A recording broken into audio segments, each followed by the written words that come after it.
Hi there, I'm Plum. I'm Mismatched Games audio designer, musician, and game designer, and I'm here to tell you about the game we made for Stadia's Play Anywhere Game Jam. Let's Make Something Weird. A game where a scientist and the monster she's created fight off wave after wave of enemies who are trying to destroy their lab. At Mismatched Games, we enjoy making games that everyone can enjoy, so naturally we were excited to work on a little couch co-op title together. Our initial goal was to make something weird. Our engineer, Autumn, had an idea about a mad scientist and a monster, but hadn't really expanded on the concept just yet.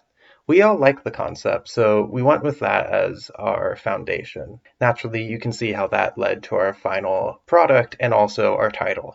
The game loop's pretty simple. The monster and scientist are in their lab, and waves of attackers bust down the door and then attack them. The monster and scientist are in their lab, and wave after wave of attackers burst down the doors to attack them. The monster's job is to fight off enemies while the scientist boards up the doors and helps repair the monster, whose limbs will fall off if it takes too much damage. The scientist will have to source limbs from enemies the monster defeats, but must be strategic and communicate with the monster player, as different limbs have different qualities. For instance, a wing from an angel doesn't do much damage but is very fast, while the torso of a robot is very sturdy but will slow down the monster greatly.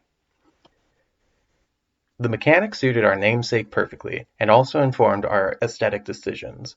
Roscoe, our artist, used a collage style for the monster's limbs while using more traditional style for his head, and I decided to make a jungle track as background music. Both of these artistic traditions involved taking parts from something old and putting them together to make something new. I think, as a studio predominantly made up of queer and trans developers, these themes are drawn from our lived experiences. Stuff such as I think, as a studio predominantly made up of queer and trans developers, these themes are drawn.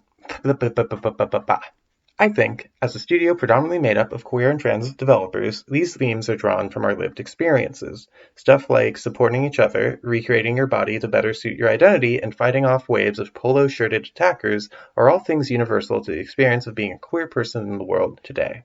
We're so glad Stadia Makers gave us the opportunity to make this game. We really hope you enjoy it.